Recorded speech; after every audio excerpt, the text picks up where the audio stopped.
Hey there, everybody. This is Melissa Furness back at you with another artist demo drawing video. And this time we're going to work on 1-point perspective. And guess what? My dear sweet friend June here is going to help us out and find really great examples of 1-point perspective outside with a really wonderful walk that we're going to take, which she loves so much. So I'm gonna hook her up here and we're gonna head out in just a moment here. Don't forget the poo bag, haha. And let's go, June. Hold on, there we go. Bye. All right, here we go. So take a look at this sidewalk. There's a fantastic example of 1-point perspective. We're facing on our subject matter and you see those lines of the sidewalk and the side of the road converging as we go on our nice walk. I've got the sidewalk in front of me, and look, you even have the fence in 1-point perspective. You have a whole row of trees. You have any of those houses that might be lined up with the road also in perspective. So just remember that 1-point perspective is really dependent on you facing straight on to your subject matter, not at a corner. So I'll show you some examples that aren't 2-point perspective, but this is nice because you have some fun that you could have playing with, pulling those trees out on the side there.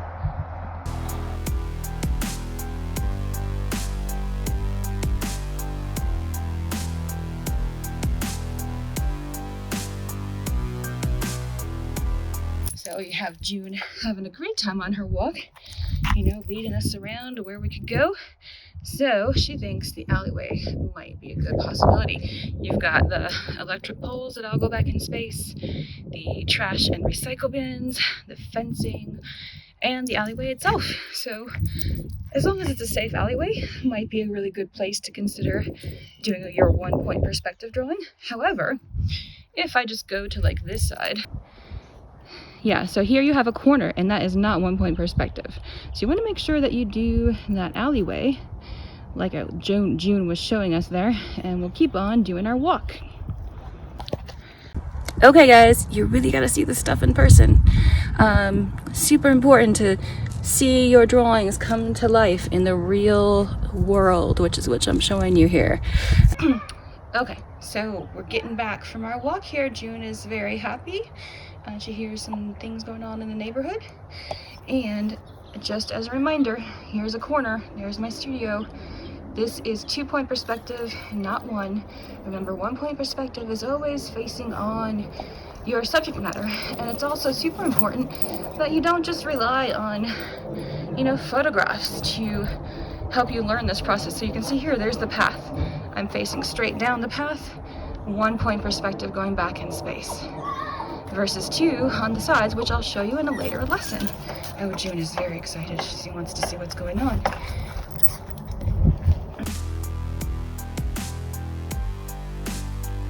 One-point perspective is a drawing method that shows how things appear to get smaller as they get further away, converging towards a single vanishing point on the horizon line. It is a way of drawing objects upon a flat piece of paper so that they look three-dimensional and realistic. Drawing in 1-point perspective is best when the subject is viewed straight on, or when looking directly down something long like a road or a railroad track. And so you can see for this drawing, I'm facing this boating dock straight on, looking straight down the path of the dock here at Sloan's Lake. So 1-point perspective is the most straightforward method of utilizing perspective to represent space in a drawing. It's a popular drawing method with architects and illustrators, but keep in mind that if you're drawing something that is not facing you directly, but that instead has a corner nearest you, 2-point perspective is more appropriate. So in 1-point perspective, surfaces that face the viewer appear as their true shape, without any distortion. They are drawn using primarily horizontal and vertical lines. So if you take a quick look at my finished drawing before I begin, you see here that the vertical edges of the railing are parallel to the picture plane, and the horizontal bars of the railing are also undistorted. Only those surfaces that travel away from me or the viewer converge towards a single vanishing point. This is a point that is located directly in front of the artist's and viewer's eyes on a horizon line, which is also known as the eye level line. The first thing that you need to do is to choose your subject. Take a walk and find a good location where you can sit and observe your surroundings comfortably and where you are facing your subject straight on, as I am with this drawing.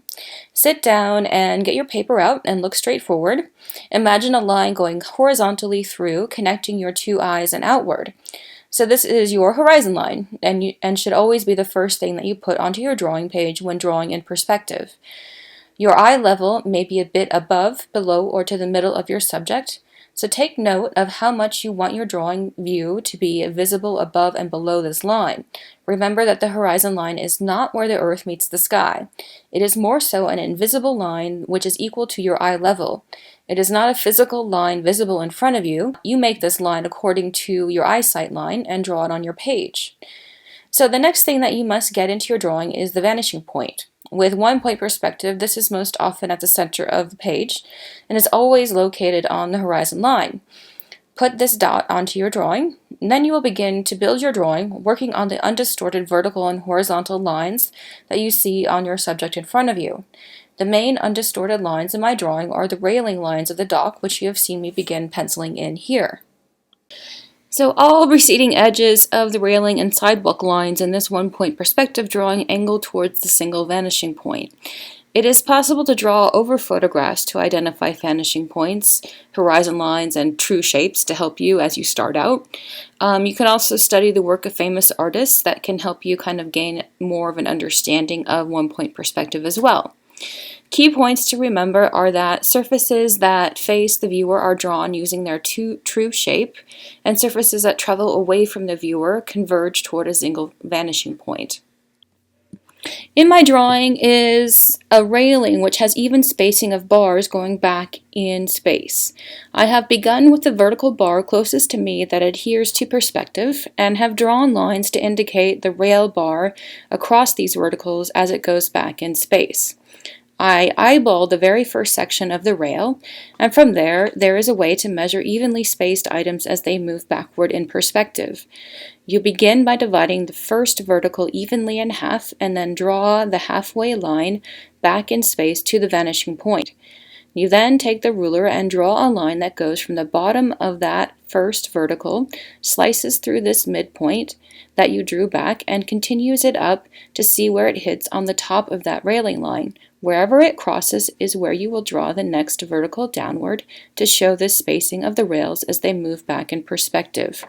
You repeat this process for however many evenly spaced segments exist on your subject. This can be done with an evenly spaced repeated item, anything that you may be drawing, such as windows or same-sized buildings.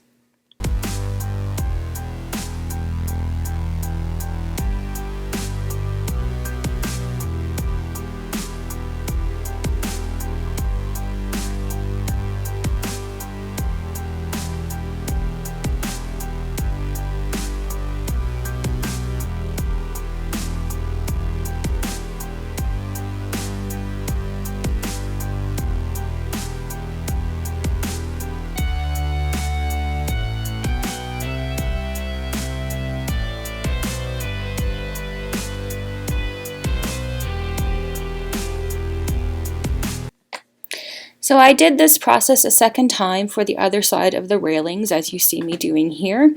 I did notice there was one part of the railing closest to me that was more like an open gate and did not adhere to the same even spacing, and so you see me draw it separately as it was not parallel to the rest of the railing and did not adhere to that same perspective.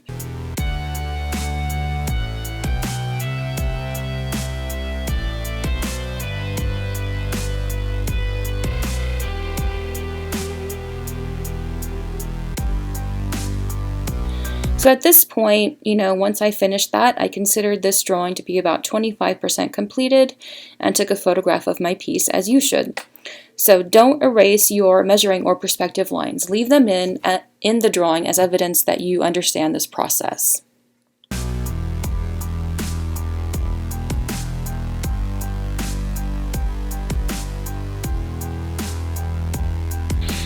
So now that I have the main portion of linear perspective shown in my drawing completed, you will see me fill out other elements of the space. The horizontal railing that is a little further away and facing me, as well as filling out the darker lines of the railing itself and working on details that I observed in the water and the sidewalk area.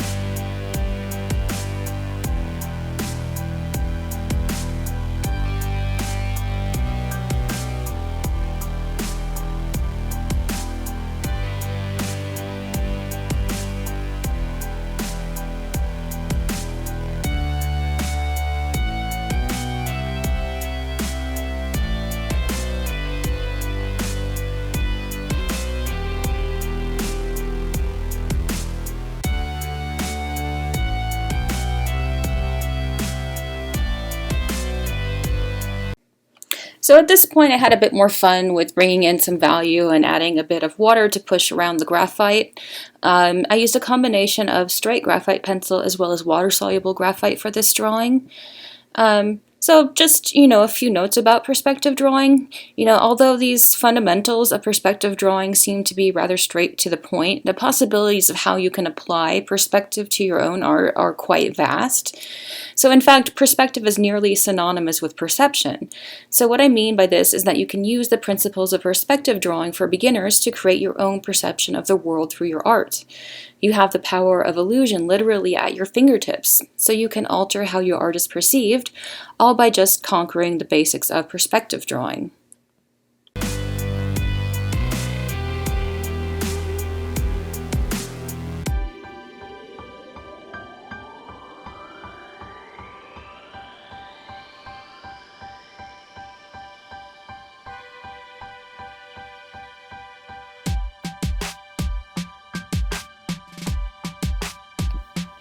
So I finished out the drawing by adding some expressive ink wash clouds to the sky and water areas, which really helped to bring out the depth and the space of the drawing. So I also added some detailing of the city beyond the lake.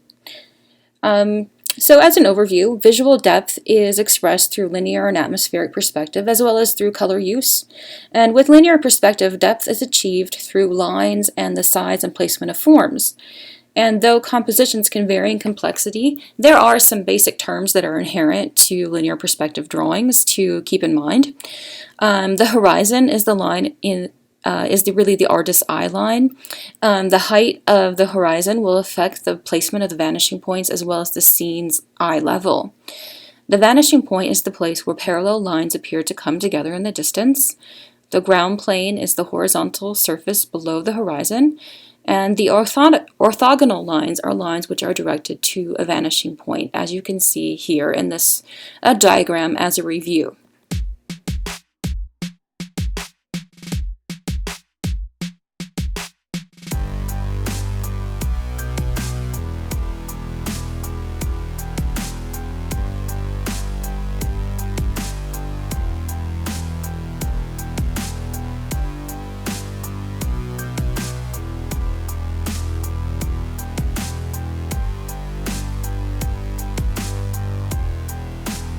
So we've probably all heard or even uttered the phrase that really puts things into perspective. So perspective is all about relativity. So when you pull back and look at the larger picture and take a different view, maybe things aren't so bad, or maybe there's a solution where it seemed like there wasn't one before. So drawing with perspective will help you understand the big picture of your work. It's all about how you look at the world. And look at what a great drawing we've made.